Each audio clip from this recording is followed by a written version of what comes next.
Teman-teman, hari ini saya pengen ngobrolin mengenai unlearn dan relearn.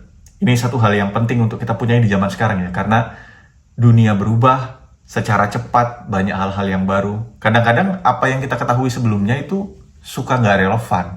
Dan kalau kita nggak punya semacam mentalitas untuk ngelihat kembali, ini cara pandang saya bener nggak? Ilmu saya masih relevan nggak untuk zaman sekarang? Nah, ini kita bisa ketinggalan. Gimana caranya kita bisa mengadopsi hal-hal yang baru, tapi kita nggak FOMO ya. Saya teringat 2 hari yang lalu itu komputer saya itu Outlook-nya tuh nggak bisa sinkron. Jadi kadang-kadang saya buka Outlook di handphone, terus ada juga Outlook yang di laptop kan, yang terinstall di laptop. Di handphone itu kadang-kadang saya udah baca, udah read, terus saya masukkan folder, tapi kok dilalah yang di laptop ini tuh dia nggak mau sinkron gitu. Saya bingung, kenapa nih dia nggak mau sinkron ya? Kirain emailnya udah saya kirim belum gitu, atau email ini sudah baca kok masih di sini kayak belum kebaca, tapi pas buka buka handphone kelihatan udah dibaca gitu. Banyak hal yang nggak sinkron lah. Cari-cari cara gimana cara benerinnya. Ternyata file OST yang ada di Outlook itu udah kegedean dan udah corrupted ya, karena udah kegedean dan udah lama banget gitu.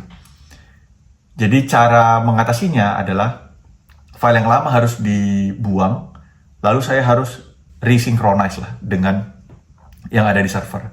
Agak memakan waktu, tapi setelah saya synchronize ulang, saya download semua database yang lama itu, database yang lama saya buang, download baru lagi database-nya, baru dia jadi lebih cepat gitu, lebih cepat, lebih synchronize. Tapi intinya bukan itu, intinya itu saya gara-gara itu saya teringat itu dengan bahasan unlearn dan relearn di zaman sekarang. Karena kan kita hidup di zaman yang skill tuh jadi cepat usang.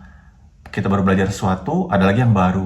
Dulu di kantor saya tuh pakai SAP, terus sekarang ada program lagi yang baru. Terus banyak hal lah, misalnya kantor-kantor beberapa sudah menerapkan AI di dalam workflow keseharian pekerjaannya. Dan banyak lagi.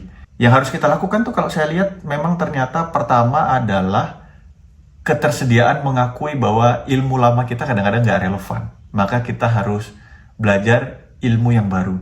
Nah, ilmu yang baru ini kalau saya perhatikan tuh bisa kita klasifikasikan jadi 2 ya. Yang pertama itu kita belajar sesuatu yang hard skill. Kayak misalnya belajar otomasi AI. Atau belajar bikin videografi. Atau belajar satu knowledge software baru di kantor. Atau apalah gitu ya. Itu kan hard skill. Lalu ada satu lagi yang disebut soft skill. Soft skill ini yang lebih sulit diukur ya, lebih kayak kemampuan personal.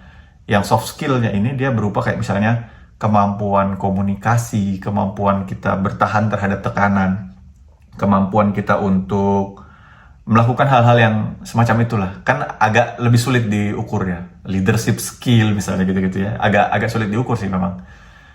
Tetapi soft skill dan hard skill ini itu kayak kurang relevan kalau kita nggak punya mindsetnya dulu, cara pandang yang pas gitu. Nah, kalau saya senangnya itu sekarang itu adalah mempelajari hal-hal yang ngubah mindset kita ini, cara pandang kita ini. Misalnya satu hal yang betul-betul mengubah cara pandang saya belakangan ini adalah saat saya baca bukunya, beberapa buku dan tulisan-tulisan Naval Ravikant. Di sana dia menyebutkan bahwa saking cepatnya perubahan, di masa depan itu akan banyak opsi-opsi baru yang muncul yang kita sekarang nggak pernah tahu bahwa opsi seperti itu bakal ada. Contoh misalnya, zaman dulu tuh orang tidak pernah mengenal adanya model sharing transportation kayak Grab, Gojek, Uber gitu-gitu. Itu nggak pernah ada di zaman dulu. Tapi karena ada teknologi, ada handphone, ada internet, ada orang yang punya kendaraan, maka kombinasi dari ketiga itu muncul sebuah alternatif baru, yaitu sharing transportasi. Dulu tuh kita nggak pernah kepikiran kayak nginep di tempat orang random. Tapi sekarang kayak begitu udah banyak kan. Kalau misalnya kita lihat, kita cari penginapan, orang-orang menyewakan justru apartemen mereka untuk penginapan di model kayak Airbnb dan lain-lain gitu. Jadi selalu ada kombinasi baru yang muncul terhadap perubahan teknologi yang cepat ini gitu. Mindsetnya adalah saat perubahan terjadi terlalu cepat, kita itu nggak bisa lagi pakai kita menebak perubahan apa yang bakal terjadi di depan. Karena kadang-kadang tuh nggak ketebak, teman-teman. yang harus kita lakukan adalah punya kaki yang kuat. Ibarat kata kita itu adalah kijang misalnya ya. Misalnya kita adalah kijang. Kalau logika zaman dulu itu adalah kita harus mengandalkan ketelitian insting kita untuk nebak harimau datang dari mana. Biar kita, ntar harimau datang dari timur misalnya. Kita lari deh, jangan dekat-dekat ke timur. Kalau zaman dulu bisa begitu. Tapi kalau zaman sekarang, kayak begitu tuh nggak bisa. Karena perubahan yang akan terjadi apa, yang akan datang apa, itu cepat banget dan sulit banget ditebak. Maka daripada menebak arah, lebih baik kita itu melatih kemampuan otot kaki. Sehingga pada saat tantangannya datang, maka kita bisa bergerak dengan cepat untuk meresponnya gitu. Nah ini kan salah satu cara pandang ya. Cara pandang ini merubah aksi saya banget, karena saya itu cenderung orang yang terstruktur, satu persatu planning panjang gitu ya. Tapi ternyata setelah saya pelajari bahwa nggak selamanya planning panjang, terstruktur itu bagus. Terutama di zaman yang cepat berubah seperti sekarang, kadang-kadang planning terstruktur dan panjang itu malah membuat saya jadi pusing sendiri karena perubahan terjadi terlalu cepat dan tidak sesuai dengan planning saya. Jadi harus menyesuaikan sedikit. Menyesuaikannya ya udah, saya tetap punya planning panjang, tapi saya fokus pada aksi harian. Hari itu apa yang bisa dilakukan. Besok kita pikirkan lagi, besok kita buat aksi-aksi utamanya aja. Nantilah kita pikirkan besok. Karena besok akan ada hal baru lagi yang datang yang kita nggak tahu apa. Tanpa punya mentalitas semacam ini, sulit bagi saya untuk punya soft skill misalnya resilience, bertahan dalam tekanan. Kita sulit kalau nggak punya mentalitasnya dulu, nggak punya mindsetnya dulu. Atau saya nggak akan mau saya belajar sesuatu hal baru, hard skill, tanpa saya mengetahui saya berada di zaman apa gitu. Kenapa saya harus belajar itu? Jadi kalau bagi saya pribadi, flow-nya itu penting banget mempelajari itu mindsetnya dulu. Pas kita cara pandangnya udah tahu, kita udah mengerti nih kenapa sesuatu ini terjadi, maka secara otomatis kita bergerak mencari hard skill apa dan soft skill apa yang bisa melengkapi kita gitu. Memang kita perlu belajar hal yang baru, kita perlu menyesuaikan diri di zaman sekarang yang cepat banget itu. Cuman saya rasa perlu dilandasi dengan mindset yang tepat.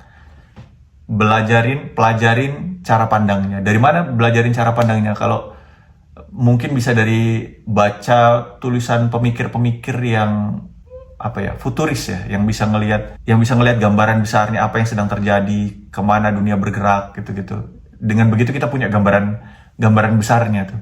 Nah gambaran besarnya ini yang bagi saya membantu banget membuat supaya belajar kita tuh nggak FOMO, nggak ikut-ikutan gitu ya. Nah terus nanti tips-tips lainnya kayak misalnya setelah kita punya gambaran besar itu, kita jadi tahu soft skill apa yang kita butuh gitu. Lalu kita tahu kan hard skill apa yang kita butuh. Nah kalau belajar hard skill ini, satu pelajaran yang saya dapat itu adalah, kalau dulu saya itu madhabnya orang yang belajar dikit-dikit gitu, continuous improvement ya, pendek-pendek, kecil-kecil, dikit-dikit gitu. Tapi memang sekali waktu kita juga harus belajar rapid, jadi learning yang rapid, terutama untuk hard skill. Kayak misalnya gini, alih-alih kita belajar, misalnya kita belajar coding dan membuat web atau apalah ya, hal yang seperti itu dalam silabus yang panjang, kita belajarin pendek, waktunya singkat untuk satu tugas tertentu. Misalnya belajar bikin blog personal 1 bulan gitu. Jadi di sana kita bisa fokus mempelajari segala hard skill yang kita butuhkan untuk satu tujuan tertentu dan kita geber dalam waktu yang singkat gitu. Itu lebih baik, karena kalau kita belajar ilmu yang terlalu utuh panjang untuk menghadapi perubahan yang cepat, itu kadang-kadang ketinggalan juga. Kita sudah selesai belajar, udah baru lagi hal yang ada gitu. Jadi kita perlu juga belajar rapid ya. Terlepas dari kebiasaan kita untuk belajar pendek-pendek, continuous improvement atau kaizen orang bilang, pendek-pendek di improve pelan-pelan. Tapi perlu juga belajar rapid gitu. Ya wes, oke, itu aja teman-teman yang kita bahas hari ini. Semoga bermanfaat. Nanti kita bahas hal yang lain lagi di episode berikutnya. Kalau bermanfaat, silahkan subscribe. Sampai jumpa di episode berikutnya. Wassalam.